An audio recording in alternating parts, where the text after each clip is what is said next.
Hello, Weebs and Normies. Welcome to the Anime Club. I'm Graham. And I'm George. All right, George, we have got, at long last, Jujutsu Kaisen Season 1 and Season 2 down. So now comes the time for us to review Season 1 and Season 2. This is the big one. The big one. That's right. Yes. The big old review. That's big right. Big Jujutsu Kaisen review. Okay. Mm-hmm. Long time coming. I mean, I don't know specifically where to start, so I guess I'll start by saying I am so glad, I guess through you, I was introduced to Jujutsu Kaisen. I agree. I think I'll probably agree with a lot what you say, but I think overall Season 2 is way better than Season 1. And it makes the payoff so good. So good. I really enjoyed Season 2 just from start to finish. It was just a roller coaster. That leads me to appreciate Season 1. Do I wish the delivery would have been better? Yes. But, coulda, woulda, shoulda is maybe not the right game to play sometimes when telling stories. And I am glad at least that whatever Season 1 did, it allowed the payoff of Season 2 to exist. Okay. All right. Yeah, so let's break down Season 1 a little bit. So the first thing I want to talk about is Itadori. Sure. I had some reservations about Itadori's character and how he was portrayed at the beginning of Season 1. And one of the biggest things I was looking out for was, are they going to sell me on how they did it? Right? And specifically what I mean, for anyone who doesn't know exactly what I'm talking about making Itadori unreasonably strong from the get-go before he consumes any of the fingers. And that's to the effect of like jumping up multiple stories into a building and the school at the beginning of the show, casually smashing world records around him by a factor of like order of magnitudes almost, and having people react very unrealistic to things like that. And that really didn't jive for me at all. I talk about it in those videos where we react, so I won't get too much into the whole weeds on that. But the question is, did they sell me? Is it like a later I go, aha, this is why? Well, we haven't really gotten to the mystery as who Itadori really is from a lineage perspective and why he is the way he is. So have I been sold on that? Nope. I still think it was a terrible way of introducing the character. It totally hurt the immersion of the show for me. And yeah, I feel like he should have just been a athletic kid who was normal for the most part. And then, he could be special, right? I think we can separate the two special things about Itadori in my mind. And maybe this is wrong. Maybe people who've read the manga will say you can't. But in my mind, there's the athletic strength, physical side of Itadori that's very powerful. And then there is the kind of, I guess, spiritual soul side of Itadori that allows him to house Sukuna essentially on command. I was just going to ask about that because okay, so you're saying that part of your problem as to why Itadori, like your suspension of disbelief was broken was because Itadori was so strong physically, right? Right. And you would basically accept or reject the portrayance of it depending on the information that we received. Right. How is that different for you in the ability to house Sukuna? Literally the strongest. Sure. Like, because we don't know why he can do that either, right? Yes. So like... Yeah, so the reason why is because I can believe that Itadori is in a lineage of people who have strong spiritual power or have some ability to like have a strong soul, or they have the ability to be a vessel, whatever that is, whatever it may be. I can accept that that's like a lineage-based thing. It's a technique or something passed their blood, something. Okay, fine.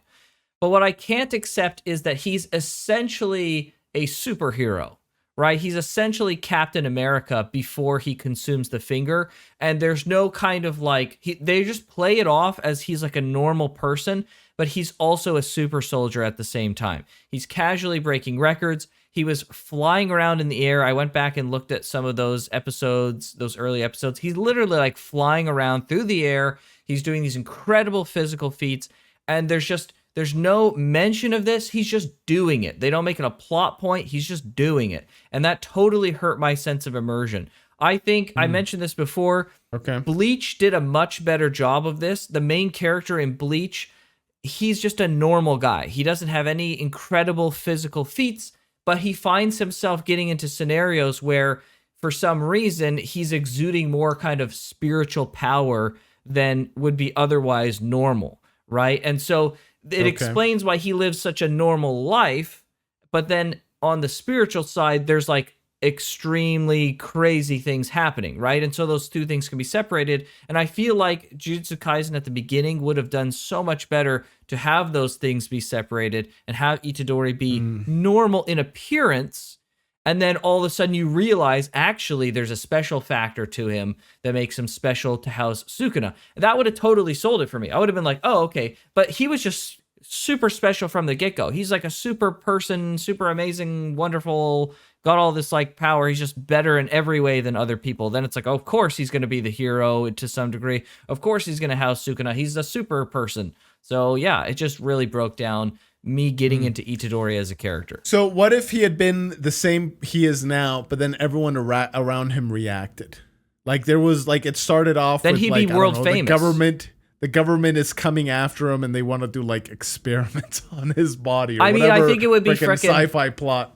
Yeah, I think it would have been really dumb, like as this like side thing that constantly pops up that the government's after him. It just would have become like a whole thing, and I just wouldn't have been into it. I think they should have just made him normal in physical feats. They could have made him like very athletic. Like they could have still done it, but just why did you have to go to 11? Just turn the knob down to like 9. Make him like incredibly like athletic and strong. Yeah. Make him like defend someone in a fight, and he like took like 3 or 4 other guys in a fist fight. He's just like a very capable guy, but you didn't have to bring him to 11. Like what was like my question is, what was the point?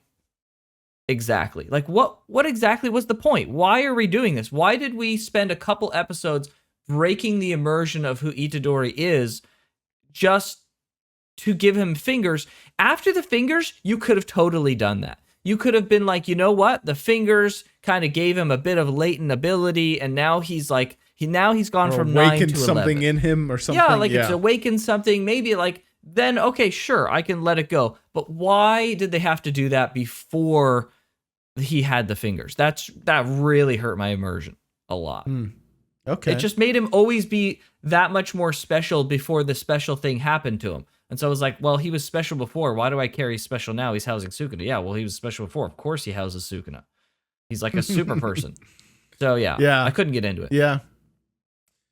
Yeah, I mean, I don't have like a whole lot to say about that. Like it wasn't something that I don't know. It was like neither here or there for me. Sure. Like physical. It is like, I will agree with you. It was kind of weird that nobody aside from his high school coach was like, bro, you need to join track right now. You're going to be like Japan's best athlete or whatever. Yeah. Especially because like in the end of season 2, they like pay off, they show like the real ramifications of these things that have happened, juxtaposed to season 1 where they're like, we refuse to acknowledge any consequences for what's happening right now. It's just like, you can't have both. Pick one. Yeah. So. Yeah, for me it was neither here or there. Like it didn't help my enjoyment of the story, but it also didn't hurt me either. Yeah, I mean, I think part of my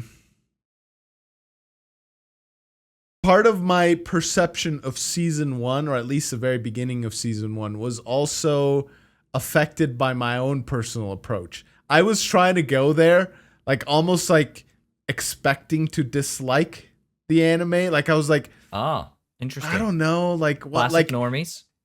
Yeah, that was literally my approach. I was like, I think I'm gonna dislike this, but like, no, give it your best shot. Like, you don't want to just write it off immediately just because on principle that you don't like anime, you know.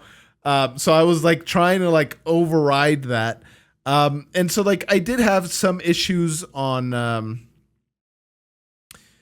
on, I don't know, I don't even necessarily know if it's issues, because like by this point I'm used to it, but the pacing felt really fast.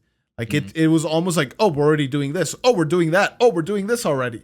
Like, and it was, I don't know if dislike is not the right word. It was more so just surprising, if that makes sense. It never was just allowed like, you oh, to really get comfortable.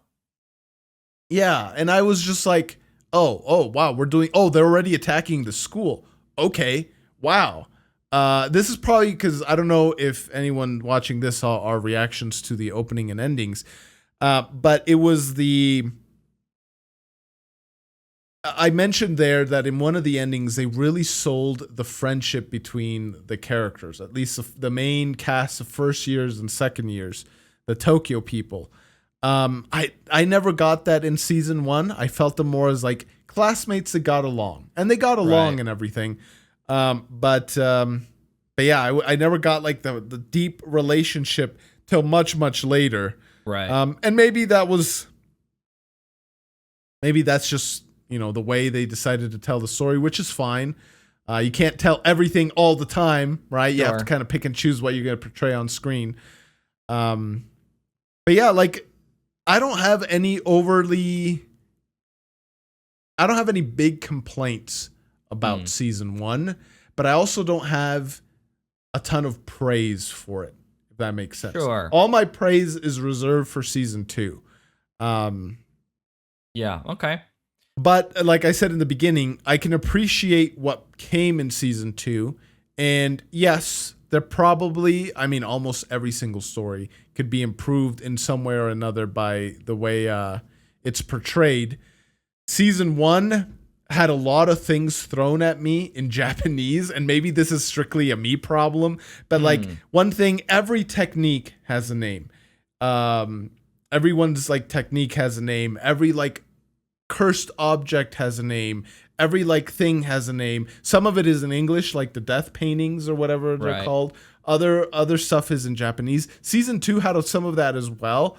And I don't know. I think that's probably my only complaint is like, I hate this in almost every story that I ever read. I've talked about this with you off screen and just unrelated to this, but like I hate it when fantasy stories have like the ancient language, and it constantly keeps like being brought up. It's like, oh, in ancient Gobbledygob, this is the Shashar city where the wrinkle dongs, like, it's just like, bro, okay, just don't do that, please. I hate when fantasy stories do that. And I've dropped a few books because they were doing that just too much. I'm just like, no, it's too foreign to me, as maybe as bad as that sounds. Sure. It's too foreign to me to have to like memorize what this means, especially when they say it once and they expect you to memorize it, and then you have to keep coming back over and over. It's like,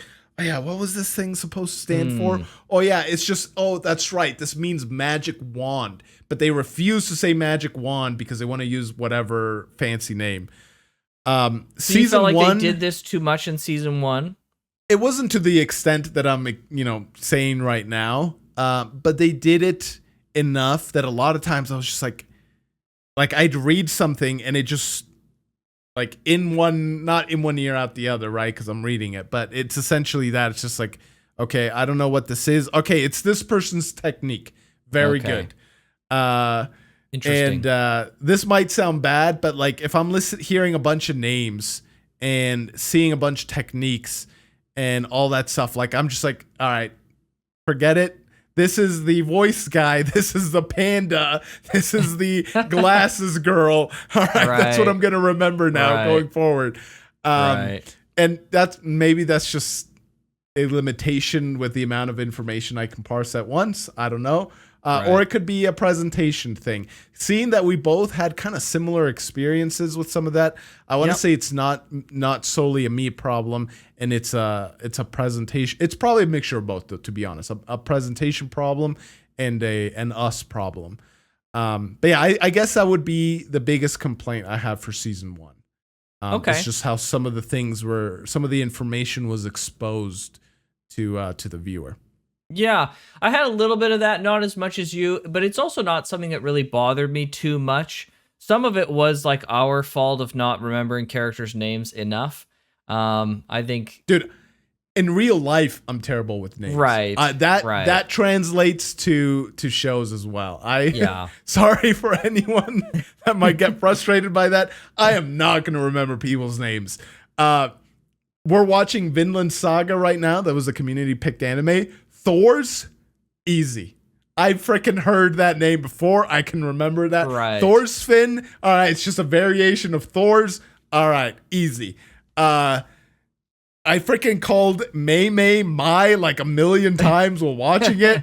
I'm going to continue doing that because names is just like Right. Mei Mei is a name I'm not familiar with. Kugisaki, like Itadori. Like Toji is easy. It's like Toji's Toji. easy. All right, Yep. I can remember Odo, that. that's another easy Yeah, one. Todo is easy to remember. Yeah, but like all those other names. Sure. Understandable. Yeah. Yeah, Yeah. well, I didn't have as much of a problem with it, like as in it bothered me. I think something else that really bothered me about season 1 was they did a very poor job of establishing and entreating the characters for the Kyoto students. Like, oh man, that was such a mess, dude. Like, there were points, and again, it could be that we weren't picking up on things that were like being displayed, but both of us were. I remember at one point they were talking to Kugisaki in the forest about the girl with the gun, and she's like going on and on about like how like upset she is and her past, and we both were like almost at the same time. I was like, what is going on? Like, what are we talking about here? Like, why are we talking I about this? remember that Who now, cares? actually, yeah. And we were both on the same page. So like, listen, I understand that they may have been dropping hints and there may have been some stuff leading up to that. Fair enough if we missed that. However, it is the author's responsibility to be able to sell this in a convincing way that we aren't going to very easily miss. And it was not conveyed well. If it was conveyed at all, it was not sold. These relationships weren't sold. I didn't care about their backstories. I didn't care. I saw them as generally as like rivals at best, enemies at worst. And so like, I was just like, okay, these Kyoto guys are just a bunch of a-holes. Like the introduction they have to them is like, they're just a weird smorgasbord of freaking a-holes because they were all freaking a-holes at the beginning. So like, yeah, I disliked Todo. Actually, now that you're mentioning it, I'm remembering this. I actively disliked Todo the initial time he was introduced. Yeah, which is funny because now he's maybe he might be my current of the favorite living character. characters I don't left, know. he might be your favorite character. Of the living characters, yes. Thank you for the reminder, Graham. Like they actively made them freaking a-holes, and I was like, well, frick these guys, they're freaking a-holes. And then they were like, well, I can, but care about their backstory. And I was like, no, I'm not. I'm just not going to care about their backstory. I'm sorry, they're a bunch of freaking a-holes. Yeah, I actually like that I disliked Todo first and grew to like him. I actually like that. As far as the rest of the Kyoto students, I mean, I almost was expecting them to die when they showed up in season 2, so that they could like portray how much bigger the stakes were getting without killing off characters that anyone cared about. Maybe other people care about them, but if they died, I would have been like, oh no, that like sucks. I genuinely wouldn't want them to die. Sure. But it also wouldn't have been the type of blow if like Nanami dies or Todo dies or any of those characters. So yeah. I actually remember that too. She was like kind of talking about how hard her life was and everything. And I also remember being like, freaking stupid. why are we watching this? Like, what's going on? What is the point? Or like the Mechamaru thing. They did like this whole sappy thing about Mechamaru. This is like the first time we're ever really seeing him. He's like, the show is basically like grabbing you and just being like, feel bad for Mechamaru, okay? And I'm just like, I don't give a frick about this Mechamaru guy. In fact, I'm glad he's suffering because he's a fucking a-hole gosh. trying to kill the other main characters that I'm supposed to like. Like, Yeah. what is going on? It was such a tonal whiplash of like, hey, here's these freaking a-holes that are like not only rivals to the other guys, not only a-holes, but now they're actively trying to murder Itadori too. It's like, but at the same time, feel bad about their backstory because it's so sad, isn't it? I was like, no, I'm glad they are suffering in their backstories. Frick these guys. Yeah, so terrible, absolutely dreadful job. There's people, I understand there were people in the comments, and there's people who like these characters, and they were saying like, well, X, Y, or Z reason, and no, it's not that bad, and you should be paying attention more. I disagree. I'm just going to have to disagree. I just think it was really bad. My opinion is not going to change on that. I can be stubborn, but I can be open-minded and convinced, and from the comments that I read, I wasn't convinced. I just didn't like those characters, and I thought season 1 as a whole, it was pretty mid to bad. Like there were actually parts that I was just like, I mean, I dropped it initially. We talked about this at the beginning. Yeah. Like I watched 5 episodes of Jujutsu Kaisen because I really tried to give it a good go, and I was like, this is just not freaking entertaining. This is bad stuff. So I would have dropped it if we weren't watching on the Anime Club and I tried to pick it up again. I would have dropped it several more times of parts in the show, no doubt. So.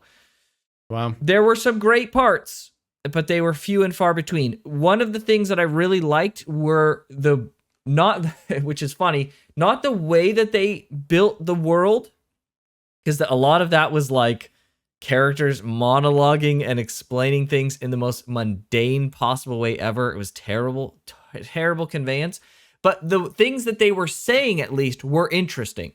The way the techniques works were kind of interesting. The way that cursed energy, that was slightly interesting. I like the technique stuff a little bit more, especially like explaining your techniques makes it stronger. The base laying that they did in season 1 was really good. The execution of it, like the base was good, but the execution of that was not great. And I'm pretty much like, that's like season 1 in a nutshell for me. It's like the blocks that they're putting down, quality blocks. I really like what they became, but how they decided to lay them was a freaking travesty. Like it's such a disservice to how good Jujutsu Kaisen is as a whole. So yeah, that's that. Yeah, no, I can largely agree with that. Like I said, kind of off in the offset, like I don't necessarily, it's not that I don't care about that. It's that like once I get over that hump, it just becomes like, water under the bridge. And it's like, okay, did this facilitate any actual payoff? Or did I just go through the drudge just because, and then it just continues to be like that? I would drop a show or a book or whatever that's like that. Yeah, so that's kind of like my broader view on just storytelling. It's like, okay, the beginning, if it's a fantastic beginning, this is like a book that I'm going to like recommend to people, right? But if it's like somewhat mid, it's like, all right, well, this, if it's a trilogy, do books 2 and 3, like, do they build off on this, or is it just more of the same? If it's more of the same, I'm done. Right? It's over.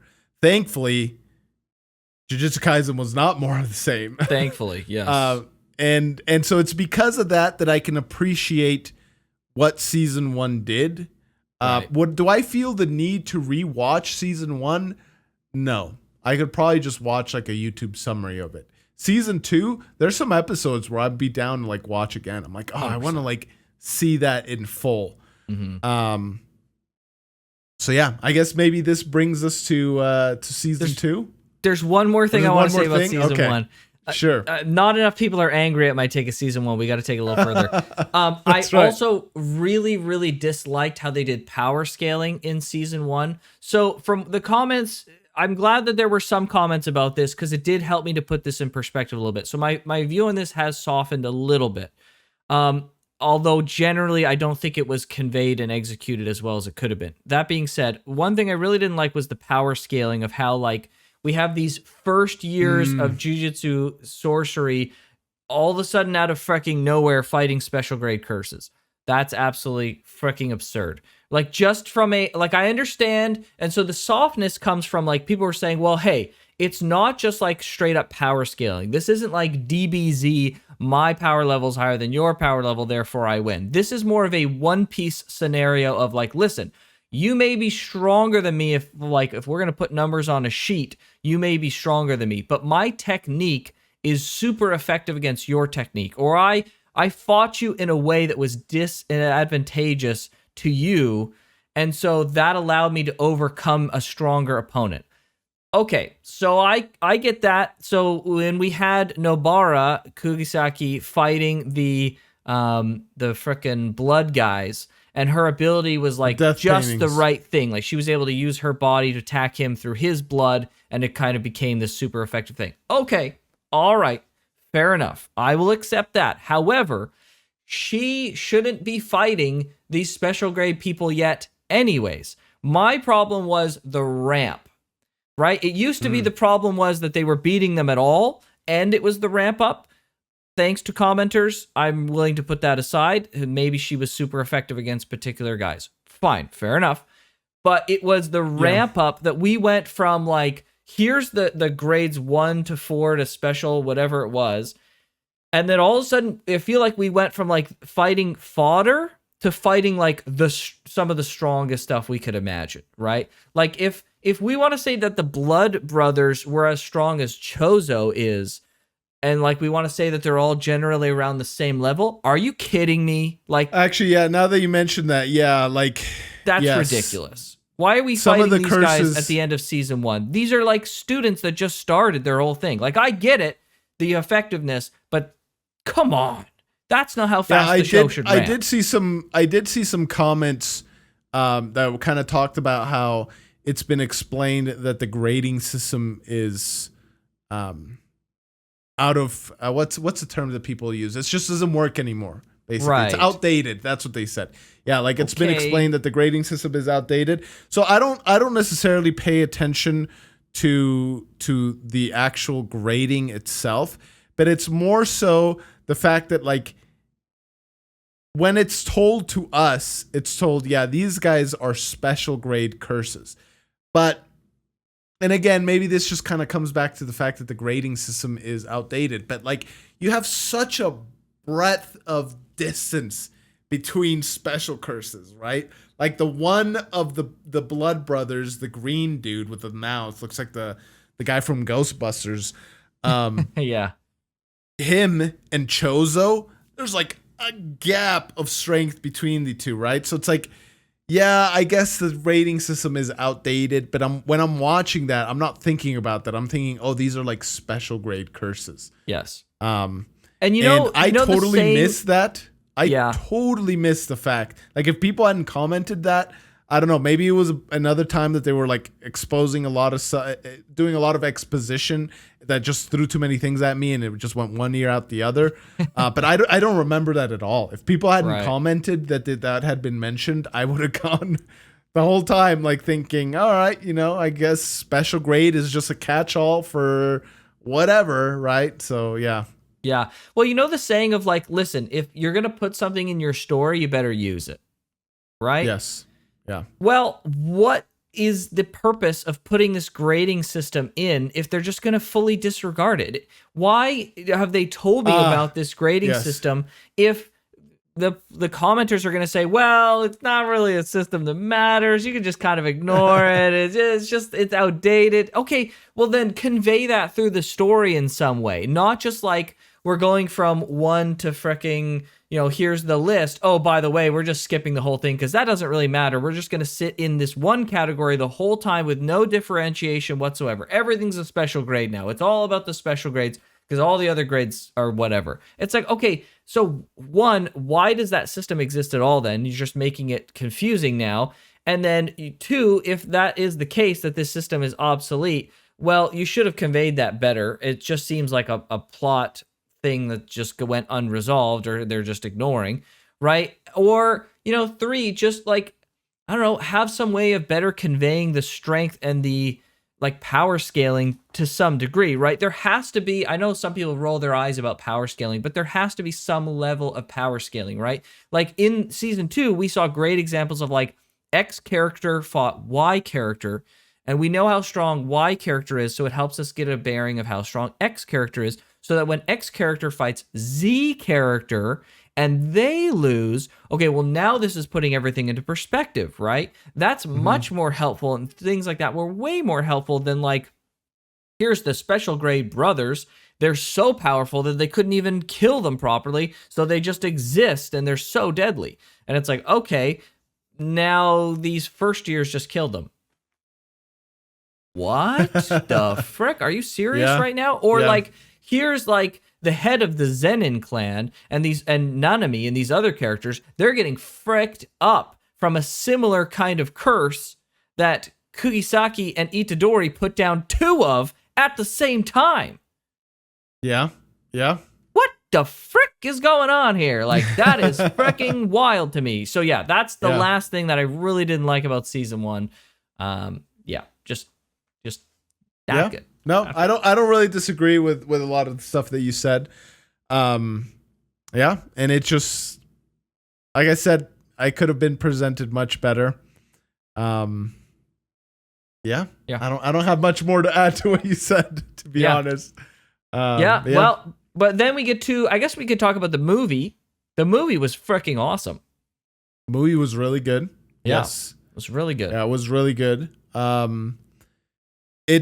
really appreciated that it didn't focus on any of the main characters. And it was, as much as it clearly now towards the end of season 2, as much as it has broader ramifications for the overall story, I like that it's necessary. It's like, in a sense, self-contained. It's mostly self-contained. I really like that when I really like when like side things have their self-contained story, but it's still vital. It's still vital to, it's still canon and vital to the broader story that they're telling. I don't want something to be only self-contained. And I don't want a side thing, an offshoot, to be like hypercritical to everything that's happening. I like how it's a mixture of both. And I think that's how almost all, external or additional media should be. Yeah, I don't know how much I can really say about the movie. I just thought it was really good and I really enjoyed it. I really like the character. I really liked Okotsu. I'm not really a big fan of what they're doing with him in season 3, I guess. That he's like now going to be hunting Itadori. Like this just, I don't know. I guess we can get to that when we get to it. But I don't really like where they went with him, but I did like what they did with him. I don't really feel like I understand what's going on with his power because Rika is still alive. Yeah, somehow. I don't know how that works either. I'm sure to be explained. But as far as I understood, she died. Yeah, Rika they better do a good right? frickin' job of explaining that, because in the end of the whole like crux of the sadness of the movie was the fact that she was being exorcised. Like that was the whole thing. He needed to unravel the curse is what they were saying. Right. So he needed to bring her back. So it wasn't necessarily just exorcising Rika, but also bringing back. Sure. Like, but who she was. Did you understand that she was exorcised, or am I misunderstanding that? The way I understood it, it's like not necessarily exorcised, but like her spirit is free now. Right? Because when she died, he like warped her into whatever she became, right? This giant curse, yeah. Yeah, and so like, but wouldn't unraveling that curse make her exorcised in effect? Apparently not. I'm trying to remember now. I remember it had something with like he had to control her curse energy and like slowly feed it into the sword, so that he could like gain full control, because he couldn't control all of her at once. Right. And so he had to like unravel the curse that was cast on her spirit. It wasn't necessarily you have to exorcise her, because then he could just kill her as is, but it was more so like undoing the curse rather than straight up exorcism. Okay. I could be wrong. That's what I'm remembering from the movie. Yeah. But I could be wrong. Right. Yeah, I don't know. It was good. The movie was really good. But yeah, I don't have much more to say on that. Yeah, I loved Ghetto in the movie. He was really evil. Yeah. And it just, I don't know. You didn't really know much about Ghetto in season 1. And then the fact that he's going after Rika to try and like get her, and he's just so giddy about like, oh man, if I can get her in my arsenal, like I'll be unstoppable and everything. And Yeah. and the fight scene at the very end was really good. Yeah, true. Yeah. And so no, it was good. Good movie. Yeah, really good. Okay, season 2. That's when Jujutsu Kaisen really freaking comes into its own, man. Starting off with Gojo and Geto was a freaking stroke of genius. It was so fun. I arguably like those characters more than any other characters in the show and enjoy those, like that main cast of characters more. You know, it is what it is, but I really liked the intro. It was so strong. Absolutely wonderful. Some of my favorite part, I don't know. It's hard to say, like, there's so much of season 2 is so good. It's hard to say that's particularly my favorite, but it was a really strong showing. Yeah, I like Gojo and Geto, both of them. They're not my favorite characters, but I like them both. I really loved the portrayal of Geto's descent into the dark side. Like that was done so well. At no point in time did I ever find that it was unbelievable. At no point in time did I question his motivations, question the reasoning. It was just all flawlessly done, dude. It was so good. The symbolism as he's going, and you could just see the internal turmoil as he's like holding on. He's like, no, but like I can't fall. I can't do this. And then the liberation and just freedom when he's just like goes all into the dark side. It's just, it was so good. I freaking loved the way they portray that. I don't have anything else but praise for that, whole part of it. That's how you do freaking character backstories, season 1, okay? I actually did learn the name. The commenters were very helpful. They threw out the name of the author, Gigi. Gigi, okay. Gigi did, I mean, you can't say anything better than it was awesomely done, masterfully done in season 2. So I don't know what happened and what changed from season 1 to season 2 in the manga. He probably just got better at writing. Yeah, it must be. Like if you look at Harry Potter, or you look at like, trying to think of like overly popular Aragon, the inheritance cycle, the freaking dragon one. I don't know if you've seen that. I have not. But yeah, like, okay. Well, anyways, like if you compare book 1 to like the last book, it's just even book 1 to book 2, like it's just a huge jump. I think he probably just got better, just experience and just know how to tell stuff, and so yeah. But yeah, the intro, the first few episodes were genius. So good. Really so good. Really good. Yeah, the that shock value. Well, I mean, there was Toji was a awesome character. There was the shock value of killing the star vessel. That was freaking brutal. They did a great job of like building her up and making you think that it was going to go one way. That was the beginning, I think, of the like subverting expectations and pulling great twists. They really started doing that a lot this season, and they did it to such great effect. It was so good. It was like, I think it's going to go this way, and then it went another way. So yeah, I really liked it. I was really upset when she died, but you know, it was good storytelling at least. Yeah. Even if I disagree with the choice. This is part of like, I like what I was saying is like, I've come to appreciate season 1 for what it was, because knowing the, like, if like the whole show, let's say, had started with the intro of season 2, like it still would have been good. It would have been like, oh, like these cool friends, you know, oh no, Geto like turns to the dark side, blah, blah, blah, blah. But knowing what's coming just like added that level of anxiety of like, when is it? When is it? When is it that he snaps? Is it here? Or is it going to be this episode? This episode, right? Is it this moment? But you're not appreciative of season 1 for that. You're appreciative that something came before to inform your season 2. If season 1 was just executed better, it would have been even better, right? Oh, yes, that's what I'm saying. So, but I'm appreciative of like what happened in season 1, right? Like, yeah, the execution, not how it like happened. You were saying, not how it happened, but what happened. Like you're saying, like the building blocks that they placed, I think in season 1 were still really good. Right. And so this portrayal of Geto in season 1 as like a conniving, calculating bad guy, who moves fast. Like that's one of the things I actually forgot to say. But like they talked, you know, at episode X, they said like, yeah, we got to go into the school and like steal the fingers and all that stuff. And then they do like the what's the event called? Whatever, the not training arc, but the contest arc, whatever that thing was called, for like 2 episodes, and then boom, they attack the school. It's like, oh, like this guy isn't just talk; he's like action and everything. Mm-hmm. Yeah, exactly. And so then you fast forward to season 2, and you know you see the type of person he becomes eventually, and you're just like, when is it gonna happen? Oh no, is it now? How's Gojo gonna react?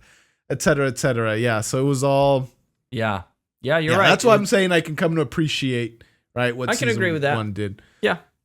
And then the rest of season 2, dude, was just madness. Wow, madness. It just started. It started running and ended sprinting, man. Like, yeah. Whew, I don't even know what to say. We've said this before a few times, but the silly thought we had and silly expectation, like, oh, this is just gonna be a rescue plot. All right, you know, let's just buckle in and enjoy the ride. Whew. Yeah. Well, we couldn't be happier wrong. to be freaking wrong about that. That was definitely the lowest point of season 1. I've said that before, or season 2. I said that before, but I am so happy that that's not how it turned out. And not only did they like subvert expectations on that, but they just like told a very compelling story. The story had teeth, as much as like some of those deaths really freaking hurt me and you. I appreciate stories that have good teeth. And, you know, it seemed like no character was sacred, basically, and they were just kind of throwing characters to the wind where they felt like how the villains would really go about it. So it was pretty Nanami's good. death, dude. So sad. And he's like, it was a beautiful display. As much as I hate it, he's like picturing himself in retirement in Malaysia, I think it was. Yeah. He's like talking about this library he's built of books he wants to read and he hasn't had a chance to yet. Yeah. All this. And he's like dipping the like rag and like, you know, cooling himself off because probably the burnt side of his face is freaking still burning. And just fighting the stuff. And he's like, he's given up essentially based on what he's saying, right? He's just like, why am I doing this? Like, what's the point? Others will come after me, blah, blah, blah. But he's still like, in his thoughts are like giving up and his actions are like pressing forward. You know, the tragic thing about that, George, is if he would have truly just given up and stopped moving forward and stopped trying to work so much, he probably would have survived. Yeah. Right? That's the real tragedy. I wonder if there's a parallel with freaking Japanese work culture there. But I mean, true. That's the thing, right? Is he kept going when everyone else had stopped. I mean, Maki is potentially dead. We haven't even seen what happened with her. The Zenin guy, he's for sure dead, like almost no doubt. And then, but he just kept going, man. He was just not finished. He just kept going. And he just worked himself to death. Almost quite literally. Yeah, that was the lowest point of the season for me, especially. Yeah, the lowest point in the season for me, from an emotional perspective, not from a quality perspective, was Mahito killing Kugisaki and then just like kind of punching the viewer in the gut of like, because it was like a 1-2 for me. It was like, I had such a sacredness of like a plot protection around these characters, these 3 characters, and then they kill one of them, and I was just like, that's not allowed.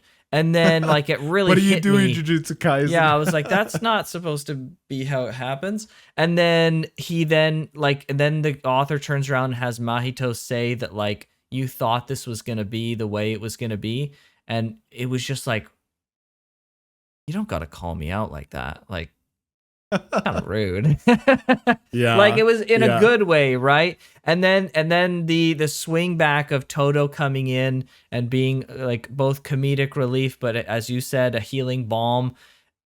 honestly, there's not a lot of like more 10 out of 10 like storytelling experiences I think that exist in media than that kind of like subverting an expectation, calling out the audience, and then kind of bringing it all back and getting kind of vindication. But then at the last moment, they freaking take that vindication away and they're like, you reveled in it too much.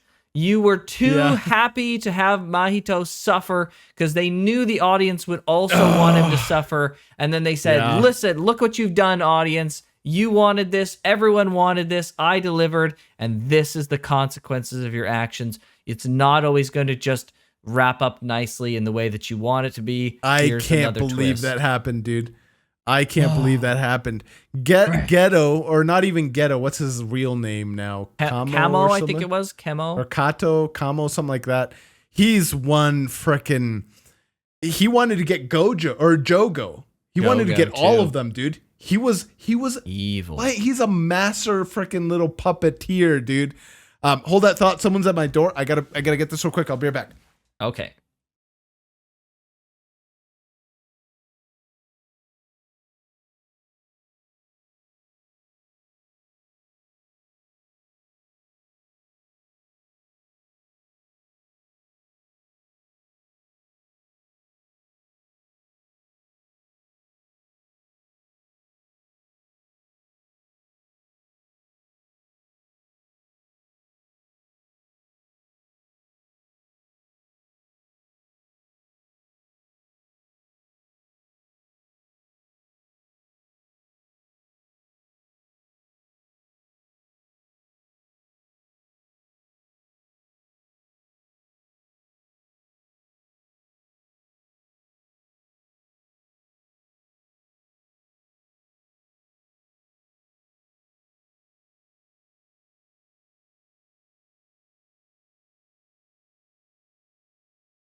Okay. Okay, I'm back. Wait a sec. Kyle was throwing up there. Poor girl. Dang. All right. What were you saying? Yes. Yeah, so I don't think that Mahito's monologue there affected me quite the same way it did to you. For sure. It was really like, it was very something brutal. Only weebs will understand. No, it was brutal, and I appreciated very much so Todo coming and just telling Itadori, just, bro, doesn't matter. You chose to be a Jujutsu sorcerer, and this is what comes. And you truly lose when you stop fighting. Yeah. If you keep fighting, then you haven't actually lost. But if you stop, then it's over. And those everyone people aren't lost. Yeah. And those people aren't lost. Yeah. The hopes they place on you. Right. And if you do stop fighting, then, you know, those people that were relying on you and pass the torch on to you, then they lose as well. Yeah. Which really puts in perspective how perfect what Nanami said to Itadori, right? How perfect it was, what he said. Yeah. Yeah. And I think that's the only way you could have brought Itadori back. I loved the execution of that part because his spirit really was broken. Not only did he have the trauma of who knows how many people Sukuna killed through him, and he's just he got himself up for just a moment and said, I have to keep going, otherwise I'm just a murderer, right? And it was kind of on that same vein of what Todo said, but then all this happened and it was just too much, and that just snapped him. Yeah. And then and then Toto comes in, and then the fight's done so well. Yeah. There's a one time where he even claps using Mahito's hand. Mahito's that hand. was so That good. was sick, yeah.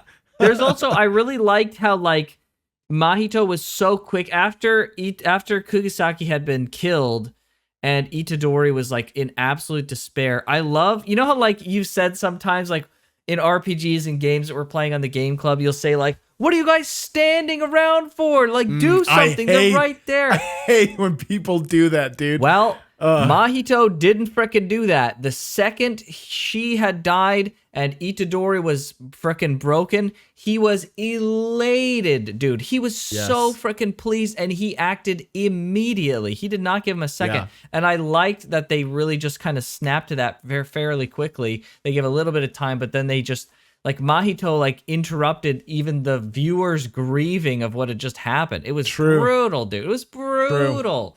Oh, a memorable scene not to be forgotten. It was incredible. Yeah. No, it was so good. Before that, too, the Gojo's fight with the 3 curses, that was really good. He pulls the roots from the flower curse's eyes, dude. Oh, dude. So my favorite, visceral, man. My favorite was him walking towards him with his field and pressing him against the wall until he just like boop, pops like a fucking popped. Oh man, that was so sick, dude. Yeah, it was so cool. Yeah. So good. Yeah, man, everything about season 2 was just good from start to finish. I know we probably should get to the ending. I was going to say everything except for one thing. Do you remember the one problem I had in the middle of season 2? I know the freaking audience. I know people. We got a frick ton of comments about this. The narration. The narration. Yes, I had a big problem with the narration. I was so mad that one episode with the narration. So let's tackle the narration really quick. Okay. Because I think people are going to be generally happy with what I've kind of come to.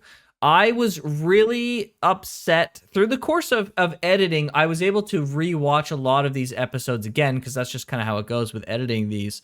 And one thing that really stood out to me, along with the comments, there were a lot of great comments to help explain why the commentary was there and the narration is there. And on Chozo's fight specifically, I still hold fast to really not liking the narrator there for the most part. I think most of the times that it came in, it was the wrong time and they explained the wrong things. I think the things that they explained were obvious and they should have been something that was not explained.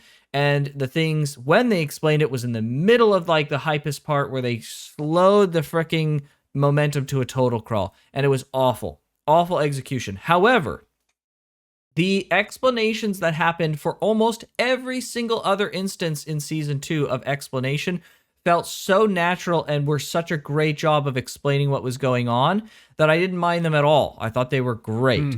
And so my instead of going from, I hate the narration, they shouldn't have this narration, I think retrospect, along with people's comments of kind of trying to help me understand what is good about the narration and why it's there, especially in light of the fact that the abilities can't be explained without increasing the strength of those abilities because explaining it does that, then it all kind of put into perspective of why things need to be explained in the way that they were. And there were a lot of things that were just, you couldn't know. There were a lot of things that were explained you just couldn't have known without a proper narrative explanation. And so, yeah, I think generally my opinion has turned around on that wholesale up until just that one fight with Choso.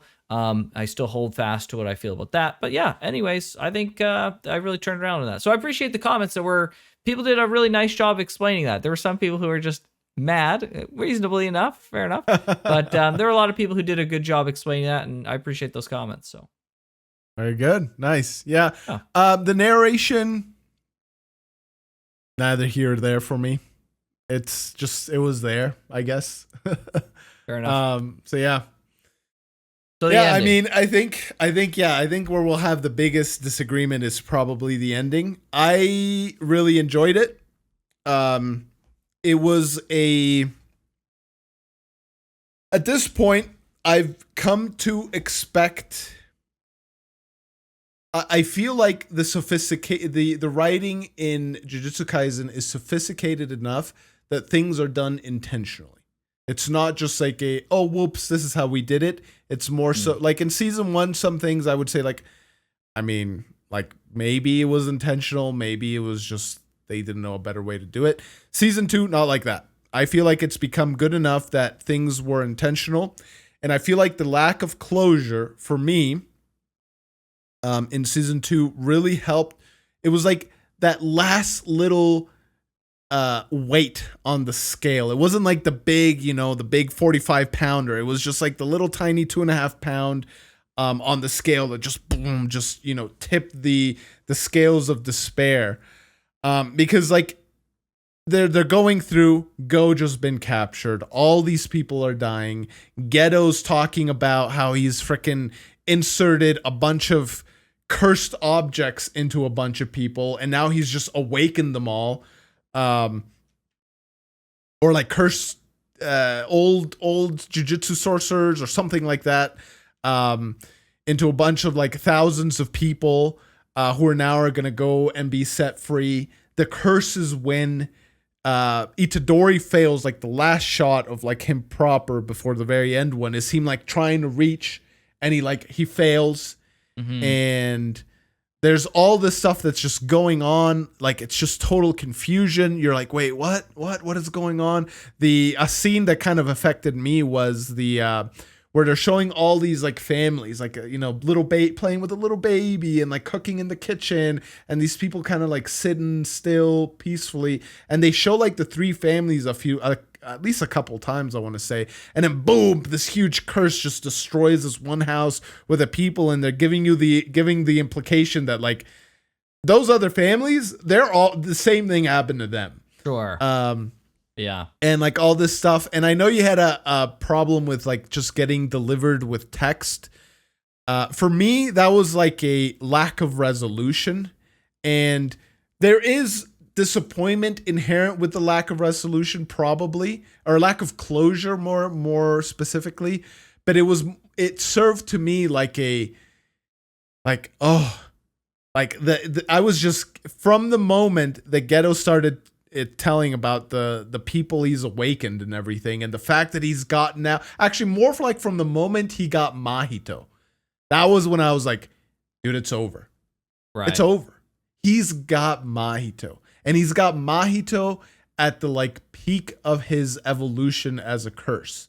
Right. And that's when that's when the seed was planted of it's over, and everything that came after that was like watering, sunlight, fertilizer, watering, sunlight, fertilizer to that seed in my gut. And I was just like, how do you come back from this? How do you come back? The curses at this point have won. And the scales have tipped in the curse's favor. And the old farts that are, heading current Jujutsu society are so out of touch that they decide to kill the principal. There's no coming back. You can't win this. Like, clearly they will. I expect them to, from like a meta storytelling perspective, but from a feelings and emotional perspective, it's like, yeah, there's no coming back. It's over. Like, what do you even do here? And so that's why I liked and appreciated the ending, because it really kind of helped bridge that gap for me. The lack of conclusion.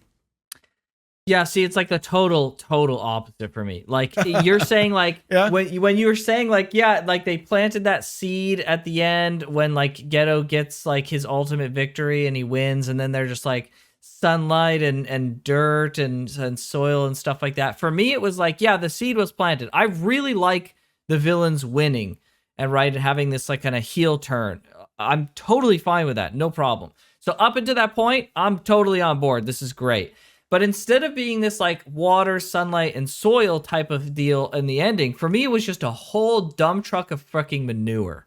I thought it was all a bunch of bull Wait, crap. manure is fertilizer, though. You can't. I know, but I'm trying to use the analogy. Use this analogy. It was all a bunch of crap, dude. I Okay. hated everything about the ending. I didn't like that he's like vaguely talking about like, okay, everyone, a bunch of people have become like jujutsu sorcerers or like vessels and stuff like that. Because I'm just like, okay, like I kind of get what you're saying, but what exactly you're saying that like people are gonna kill themselves now, or they're gonna kill each other because they have this like jujutsu sorcery power out of nowhere, and I believe that's the implication. But then other characters are saying like, well, you're taking humanity too lightly. Well, they may not do that. They may not just start slaughtering each other in mass. And I'm just like, okay, I mean, that's fair. I don't really expect like a bunch of people to wake up with superpowers and just decide that they're now going to start slaughtering each other. That doesn't even really make sense to me from a humanity perspective. So, like, it doesn't Yeah. make sense to me that like that would be left as like a bait of like, ooh, what's gonna happen? Because I'm like, I don't know. Like, it doesn't seem like that's too big of a deal. A bunch of people have like powers now. Okay, so they have more students. Okay, sure. Like, this doesn't seem like such a I big don't think deal. I don't think it was necessarily awakening powers. It was some cursed object the Kamo deemed like evil enough to implant in a person. I think that's what it was. If I'm wrong on that, then maybe This my is what I'm saying. This is the problem. They didn't That's- explain this properly at all. It's like vaguely explained, and even more vague than that is what the implications of whatever just happened. It's just like, all right. Yeah, see, How can my I be opinion excited comes for from the that? fact that I like understood that enough, and that's what I'm saying. If I'm wrong, then my opinion is subject to change based on the fact that, or based on the possibility that I got that fact wrong, because that is the second big kind of punch in the gut. That's just like, listen, I have Mahito. Also, the mention that he wanted Jogo was Oh, it's freaking dirty. cool. Yeah, Underhanded. it's just like, bro, this guy just wants everything for himself. But yeah, it's the fact that he implanted those things, knowing how this guy is. It's not like he's gonna give them some nice little thing that they can just get control of or whatever. It's gonna be something terrible that's gonna bring more chaos and stuff. But yeah, no, Allegedly. I understand your perspective. You wanted it instead of instead of just kind of brushed over lightly, you wanted it everything kind was of portrayed. so freaking brushed over and vague, not satisfying in any way, shape, or form. Not only was the ending anticlimactic, not satisfying, and just totally flat, but the like build up for what's coming next was so freaking just so boringly done. It was so freaking stale. There was so much wasted time doing things covering things that didn't freaking matter. I can't describe how disappointing the lead up to season 3 is. It's just absolutely ridiculous. I mean, I've said a lot. I said most of my thoughts on it in very intense detail at the end of that episode. That's why that one video is like freaking 2 hours long, and the full thing's like 2 hours long. But yeah, I wasn't freaking feeling it. My opinion on it hasn't changed. I doubt it will change. I've seen some comments on the Patreon of people who have seen the ending already.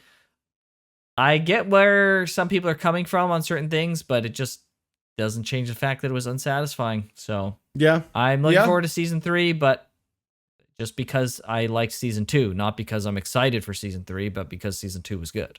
So Yeah. No, this will be one of those things where we'll just have to agree to disagree. I think the just like the whole time I was like, wait, what? Why? What? What's going on? What? Like, it was just unsettling. it was unsettling for sure. I don't enjoy feeling unsettling. I don't like the feeling of unsettlement, if that's the word, as an emotion. Right. But I enjoy it when it's part of a story, right? When like the story is able to implant me with that emotion. Right. I amend what I said. It wasn't unsettling to me. It was the shock value of especially those 5 major like PowerPoint presentation level demonstrations of what's happened, which was ridiculous.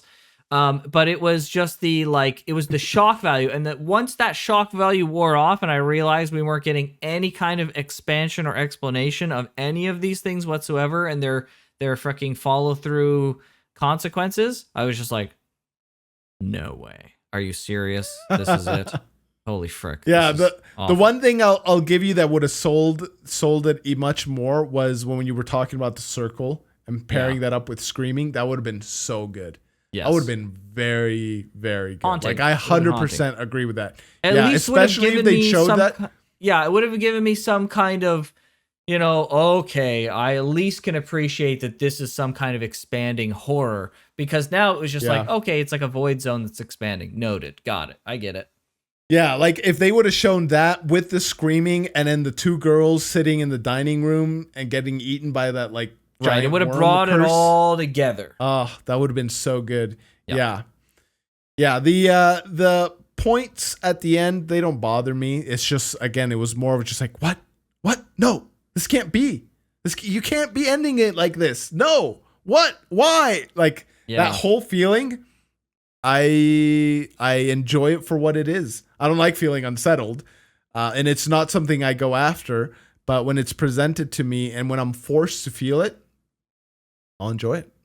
I'll take same like with like sadness or anger. Like I'm usually not a sad or angry guy, but if a show can make me feel sad or make me feel angry, as much as I dislike feeling both of those things, I'll enjoy it, right? And so that's how I feel about this ending. It was able to evoke an emotion in me that is not an emotion I typically feel. Sure. I agree 100%, George. We're on the same page of that. I wish the ending to this show made me feel anything at all. Okay. That's the problem. All right. Well, it is what it is. Different strokes for different folks. Even That's though right. That's But not overall, usually what this is used for. Don't get me wrong. Season 2 was incredible. I give season 2 a solid 9 out of 10 because the ending was meh. But 9 out of 10. If they would have had an incredible ending that I walked away being like, frickin' I'm smoking, I'm just like, whoo, baby, that was good. Then that would be a 10 out of 10. But 9 out of 10, incredible season, wonderful stuff. So, okay, so with 5 being the middle, what do you rate season 1? Season 1's a 6. Oh, okay, interesting. Yeah. Oh, there were good points. I thought you would go lower because I'd give season 1 a 6 as well, and I don't feel like my criticisms are as many as yours. But I think I had a lot of criticisms for season 1, and I certainly wouldn't watch it again. But I did appreciate what was the good that was there, and I think even just like. And maybe it's because season 2 exists and is so good that it kind of retroactively brings up. If it was just season 1 by itself and I didn't know, I feel like I would probably rate it a 5, maybe even a 4. Like it just actively wouldn't be good. But because I can now appreciate in retrospect the building blocks that they were laying down and like the ideas that Gigi had for the series, then okay, I can concede like a 6. Wow. Okay. Yeah. Most. Yeah, I'd give season 1 a 6. It's a solid above average season, I think. Not that I've seen a ton of seasons of anime, but I'm just comparing it to all the other stories that I've consumed. What do I give season 2? I'm trying to figure out how we cap off this kind of grading scale. Do I rate it against everything? Like right now, if we were reviewing Attack on Titan, I'd give that a 10, right? Okay. So do I take that into consideration? Or do I you can have rate 2 things that are 10, but still have one you like more than the other. Yeah, I don't think this was as good as for what I enjoy. I don't think this was as good as Attack on Titan. So I think I'll have to give it a 9 out of 10 as well. Okay. It was really good, fantastic. I am pumped for season 3. Like I am waiting for the conclusion of all this stuff.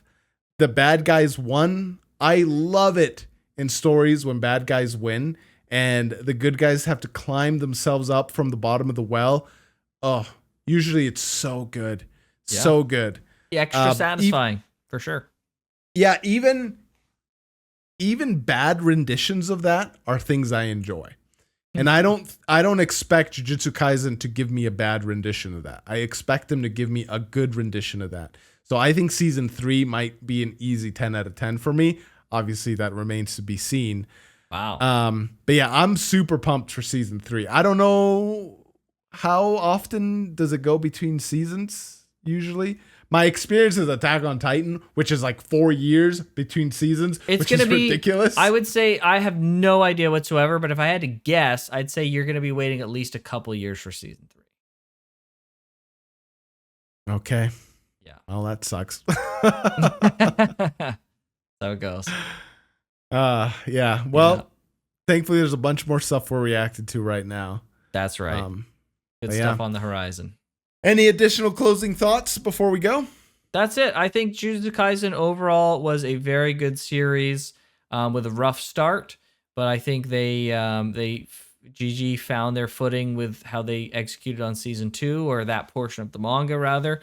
And yeah, I'm really pleased overall. I'm really, really glad that we watched this on the Game Club. Like, I'm truly, genuinely glad, because I would have always written off Jujutsu Kaisen as a series that was mid.